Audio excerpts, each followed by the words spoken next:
Cordial saludo para todos, les habla David Villán, bienvenidos nuevamente a este segundo video de perspectivas en renta variable. Vamos a manejar entonces los cuatro temas que manejamos en esta sección. La primera, hablar del comportamiento en renta variable internacional. Segundo, foco en Estados Unidos. Tercero, foco en Colombia. Y cuarto, nuestro tema del día. Entonces, empecemos hablando del comportamiento en la renta variable internacional. Como vemos en este mapa, el comportamiento de la semana fue bastante negativo. Por el lado de Asia tuvimos un retroceso importante en el índice de Shanghái, siendo China nuevamente uno de los protagonistas de la semana con un retroceso del 8.96, Nikkei del 3.11. En Europa también tuvimos unos retrocesos del 3.09 en el DAX, IBEX 410. En la renta variable en Estados Unidos no estuvo lejana a este retroceso, siendo el día viernes uno de los días con mayor retroceso que tuvo la semana, 2.17 el estándar, Dow el 2.19.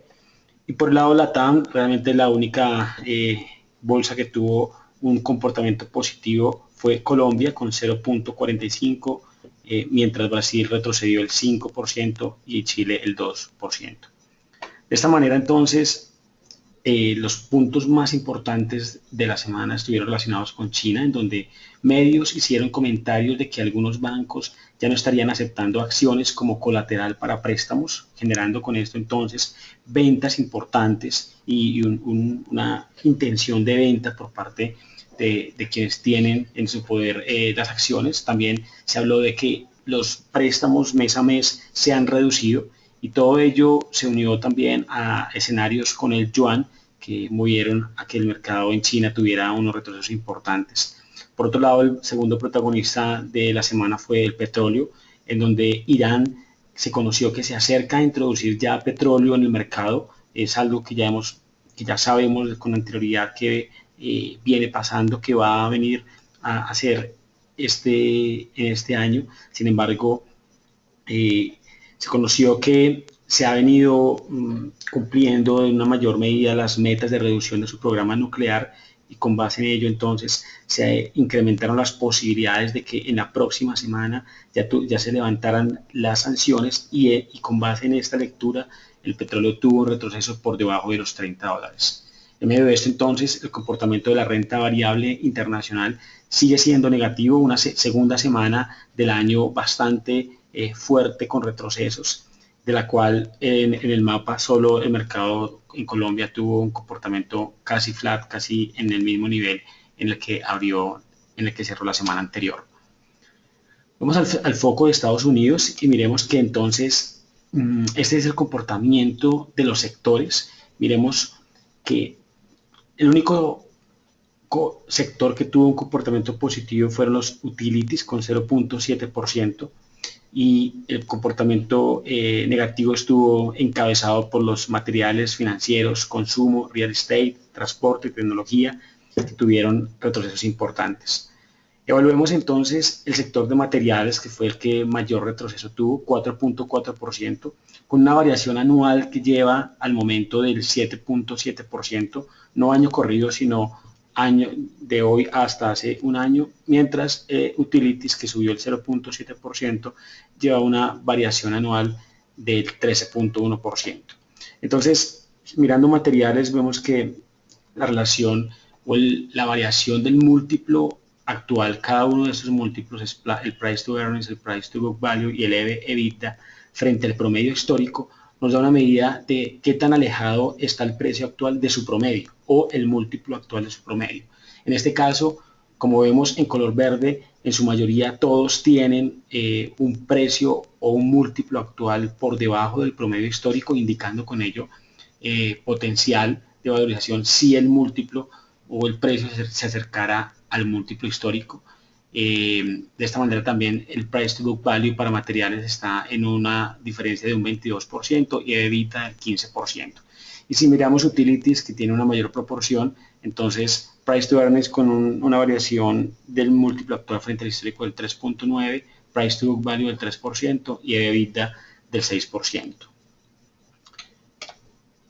Este material los van a tener ustedes para que lo puedan evaluar con mayor detalle cuando les enviemos por correo electrónico.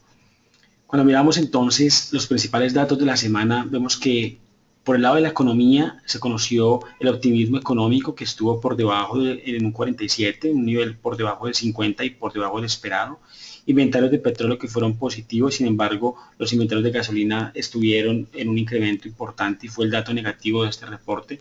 Peticiones de desempleo que estuvieron en un dato negativo, incrementándose en 284.000 cambio mensual en venta retail estuvo en el mismo nivel de lo esperado, mientras que el índice de manufactura estuvo menos 19.4% frente al menos 4.1 esperado, siendo un dato negativo, y producción industrial mes a mes también tuvo un comportamiento negativo. Así que en medio de esto, los datos de la semana de Estados Unidos también mostraron un color y un punto de vista negativo.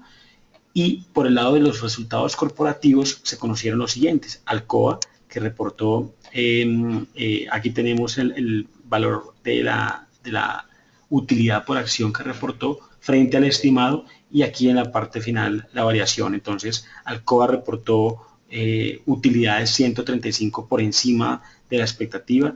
CSX reportó utilidades 5.3% por encima. JP Morgan reportó utilidades 5.8% por encima, BlackRock 1.1% por debajo de la estimación, Citigroup 0.9% y Wells Fargo el 1%. Mirando entonces esta parte derecha, lo que nos damos cuenta es la comparación entre hoy y el trimestre anterior, es decir, este reporte versus el trimestre anterior para cada uno de los sectores. Entonces tenemos, por ejemplo, el sector de telecomunicaciones, y en color azul vemos el reporte o la estimación que se tiene para este trimestre versus el anterior, y salvo telecomunicaciones, en su mayoría todos tienen una expectativa por debajo y con resultados menores al trimestre anterior, como lo vemos aquí: los financieros, el consumo, salud, utilities, consumo, industriales, tecnológico, materiales y energía. Entonces, esto nos da una idea de que los resultados que vienen en camino tienen una perspectiva negativa, y lo confirmamos en esta gráfica. Como vemos, los últimos 4 trimestres, de hecho, si unimos desde el año anterior, el 2004 Q2014, lo que vemos es una tendencia bajista en las utilidades reportadas, en los earnings reportados, en los ingresos que reportados. Entonces, vemos que si llegamos a este trimestre, la tendencia a partir del mismo empieza a ser positiva para el 2016. Pensando en algunas variables que ya les vamos a aclarar un poco, pero en sí la perspectiva es que este trimestre en el que estamos ahorita tiene una perspectiva negativa, así que posiblemente continuaremos viendo retrocesos en un gran número de acciones, y la recuperación podría empezar a partir del siguiente trimestre de manera paulatina y de manera con crecimiento constante. Aquí tenemos entonces los principales sucesos corporativos de la semana. General Electric, que planea recortar 6.500 empleos. Goldman Sachs, que ha entrado en un acuerdo para resolver investigaciones de las ventas de hipotecas en el 2005 y 2007, donde el banco va a pagar un total de 5.1 billones. También recortará, esto hará que recorte ganancias en su 4Q después de impuestos aproximadamente en 1.5 billones. También planea recortar hasta un 10% los operadores de mercado. Normalmente despiden el 5% sobre marzo, y ahora se espera que se incremente al doble los despidos. La variación en la semana de Goldman Sachs fue del 5% negativa. MetLife anunció planes para separar su unidad de seguros de vida de Estados Unidos y está considerando enfoques para la división de la empresa, incluyendo una oferta pública o una venta. La variación semanal de esta acción fue del 2.5%. Starbucks planea abrir 500 tiendas en China cada año hasta el 2021, ya que mantiene una perspectiva optimista sobre la demanda de café en este país. La acción subió en la semana 2.42%. Alcoa reportó resultados mixtos, con utilidades por acción por encima de las expectativas, pero los ingresos cayeron un 18% frente al año anterior. La compañía entonces proyecta ahora ventas para 2016 que se incrementarían entre el 8 y 9% por la demanda de grandes aeronaves y motores de aviones comerciales. En este caso, Alcoa retrocedió en la semana 14.5%.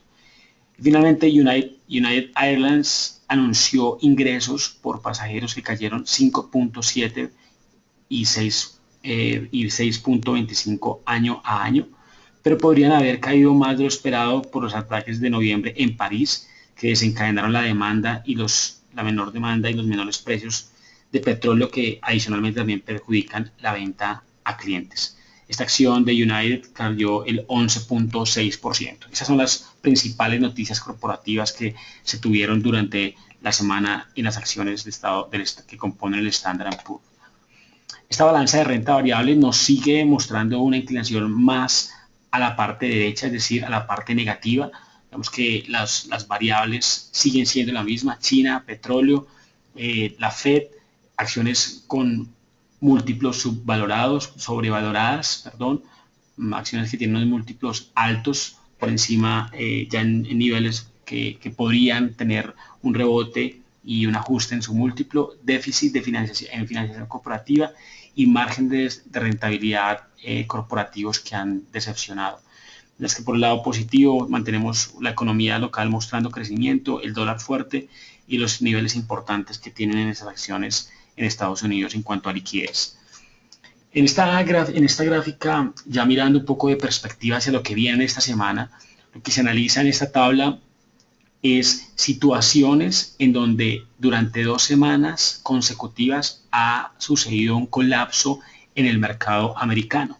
En este caso, no solamente que tiene la condición de que han sido 2 semanas sucesivas de disminuciones, sino que también el último día fue un día importante, el último día de la semana fue un día importante de retroceso, lo cual es lo que estamos viendo en este periodo del 2016. Entonces, iniciando este periodo del 2016, hacemos una comparación desde 1990 hasta, como marcamos aquí en la tabla, hasta el 13 de enero de 2016.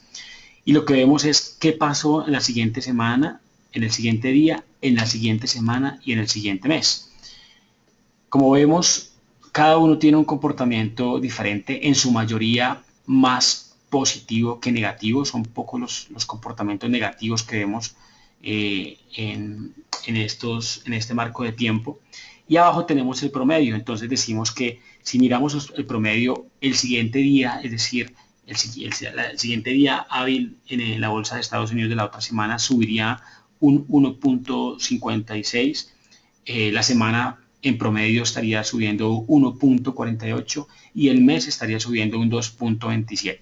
Con eso estamos diciendo que después de estas caídas importantes no se espera estadísticamente que la subida en la bolsa de Estados Unidos sea importante y el rebote alcista sea tan importante como lo ha venido siendo el retroceso, sino que en promedio el mes estaría subiendo un 2.27%. Igual hay algunos puntos extremos como se ven en esta tabla, pero si manejamos promedios podríamos decir que la recuperación en la renta variable de Estados Unidos después de estas 2 semanas consecutivas de retrocesos sería lenta e iría a moverse hasta un promedio de 2.27 al cierre del mes, dentro de un mes. Mirando entonces la gráfica, vemos entonces la tendencia que venía siendo alcista. Llevamos 3 semanas consecutivas a la baja, un estándar que cierra en 1880. Digamos que después de esa semana podríamos esperar desde un punto de vista técnico un rebote a los 1900, realmente un poco lento, y de superarlo a los 1915. Está teniendo como base que la temporada de resultados se espera tenga disminuciones cercanas al 5.3%. Bien, para el calendario corporativo en Estados Unidos, el martes ya esta semana es una semana bastante activa. El martes reporta United Health Group con una utilidad por acción esperada de 1.38, Bank of America con utilidad por acción esperada de 0.26, Netflix con utilidad esperada de 0.321, Morgan Stanley con utilidad esperada de 0.021 utilidad por acción. El miércoles tenemos a Northern Trust Corp, donde su utilidad por acción esperada es de 0.91. Goldman Sachs reporta el miércoles también con utilidad esperada de 3.61. El jueves tenemos a Verizon con 0.882, American Express, utilidad por acción esperada de 1.12, Schlumberger con utilidad esperada por acción esperada de 0.628 y Starbucks con utilidad por acción esperada de 0.45.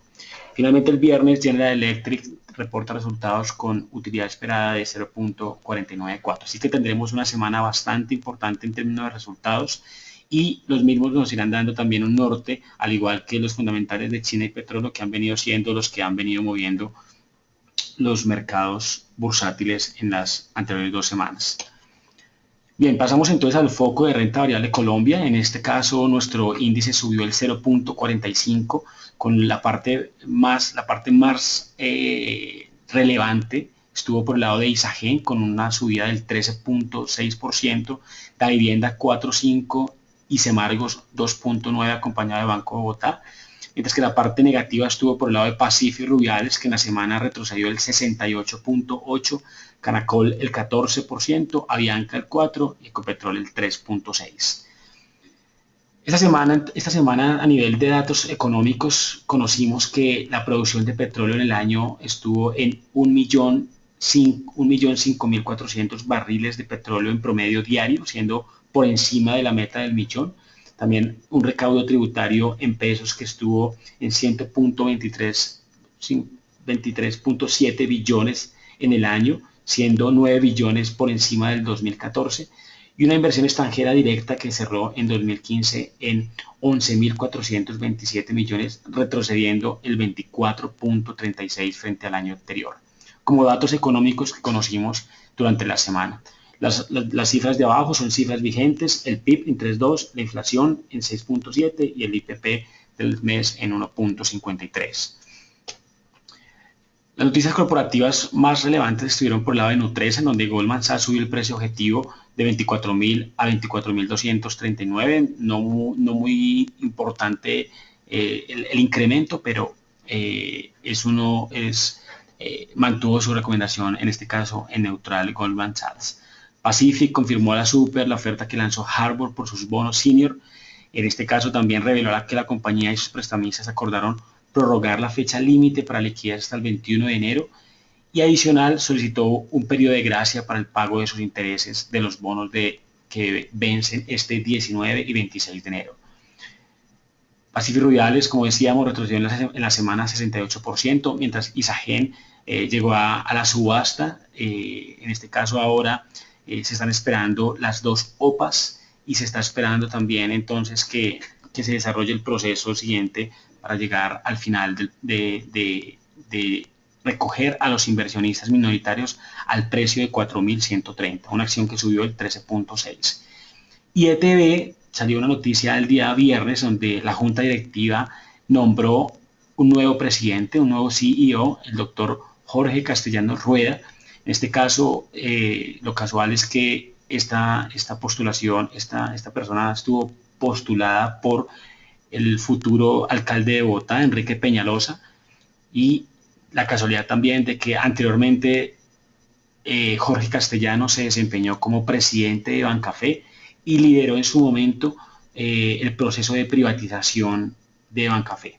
Así que empiezan a sonar ya ideas de cómo podía ser el camino para ETB. Sin embargo, la acción tuvo un comportamiento porcentual de 0% en variación frente al precio de cierre de la semana anterior y al de esta semana. Estas son todas las noticias corporativas más relevantes. La balanza de renta variable sigue inclinada, en este caso más hacia el punto de vista negativo que al positivo.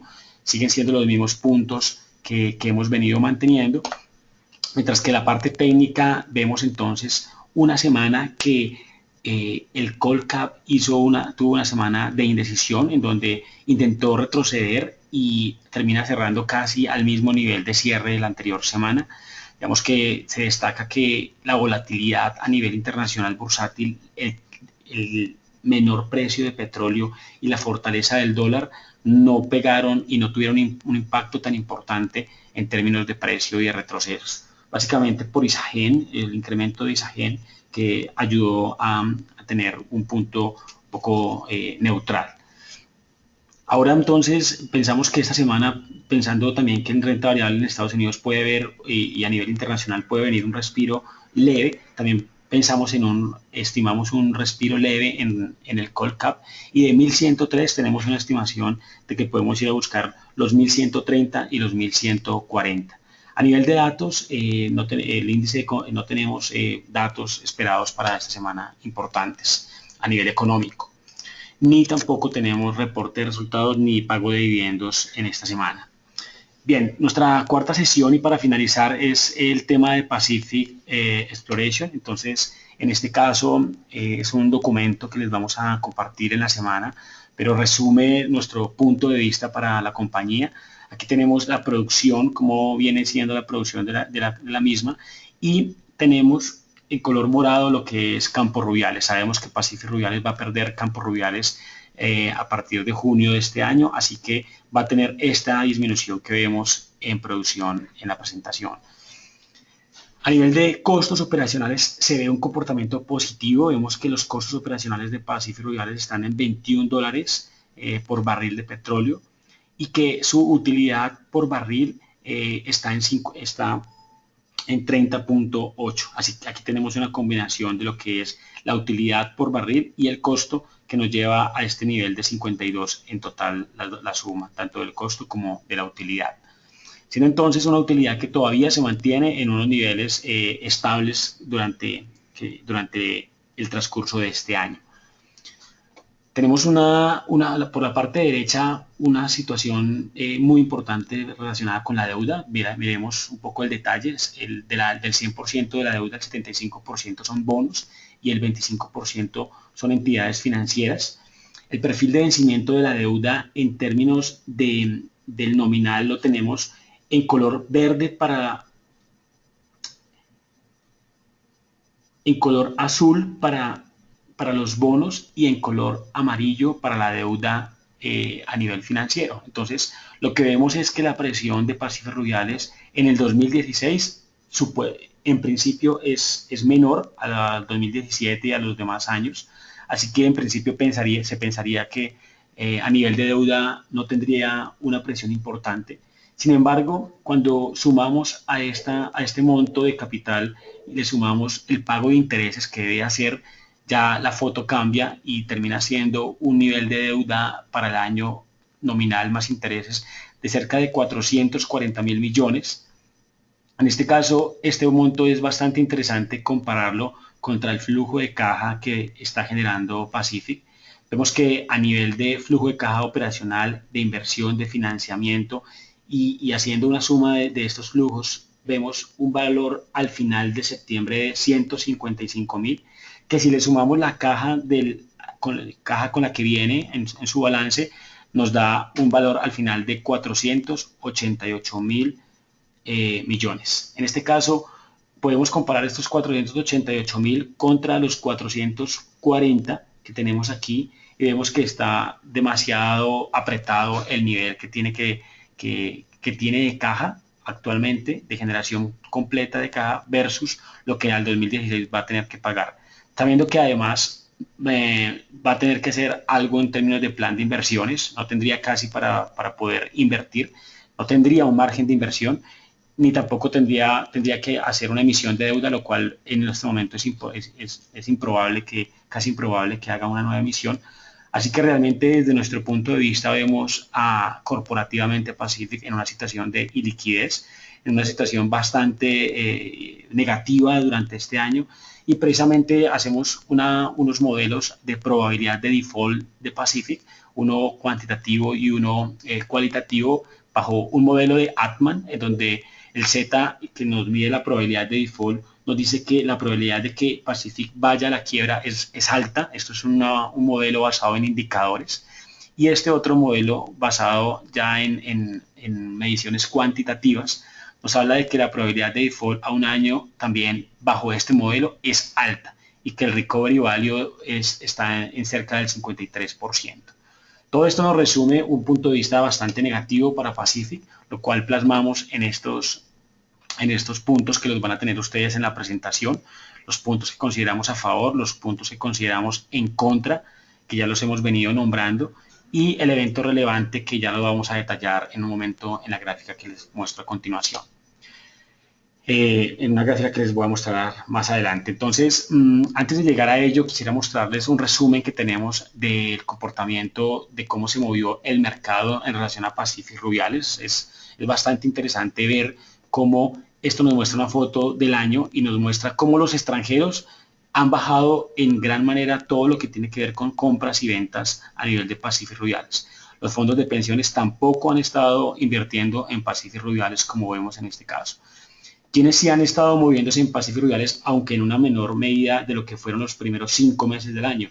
Las personas naturales y las sociedades comisionistas de bolsa han sido los que han tenido mayor actividad, pero si vemos el comparativo, vemos que ha sido mucho menor a como venía siendo antes. Entonces, ya lo vamos a ver también en términos de volúmenes, cómo se ve esto. ¿Qué pasó en diciembre en Pacific? Vemos que las carteras colectivas estuvieron casi en cero en Pacific. Los extranjeros más vendedores que compradores, pero en un volumen muy bajo. Los fondos de pensiones no se movieron casi en Pacific Rubiales, casi en cero, mientras que los que sí se estuvieron moviendo en Pacific Rubiales fueron las personas naturales, donde las ventas fueron mayores a las compras, pero igual las compras fueron importantes en Pacific. Nos da una idea de que las personas naturales son las que están haciendo trading en estos momentos en Pacific Rubiales, al igual que el sector real. Y en esta gráfica vemos cómo viene siendo la rotación de cantidad de acciones frente a las acciones en circulación. Ha venido bajando la rotación y los volúmenes, vemos cómo han venido bajando, siendo los últimos 2 meses unos volúmenes demasiado bajos comparativamente con los anteriores meses. Bien, finalizamos mostrando esta gráfica en donde Pacific Rubiales cierra entonces la semana en 1080 pesos, un retroceso de casi el 70%. Con un retroceso semanal bastante importante que nos lleva a este punto de esta banda de Bollinger inferior. Después de este punto de esta banda de Bollinger bajo un marco de tiempo semanal, lo que nos podría mostrar es que de respetar esta banda de Bollinger podríamos tener un leve rebote alcista. Sin embargo, el fundamental nos da para pensar que todo lo que está jugando en este momento a nivel corporativo tiende más a que la balanza sea negativa que positiva. 3 puntos importantes para finalizar de Pacific. Harbour, como mencionábamos, está teniendo una intención de comprar los bonos. Los bonos suman 4.100, cerca de 4.100 millones.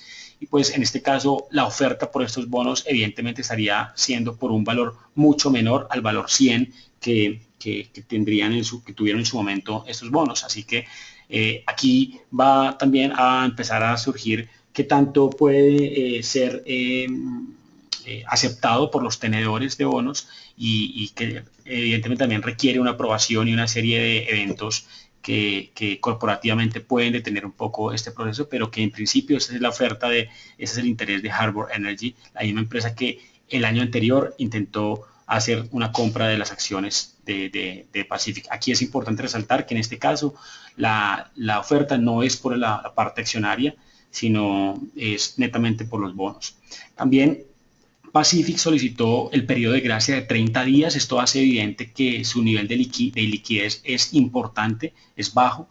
Tiene un nivel de liquidez con bastante presión.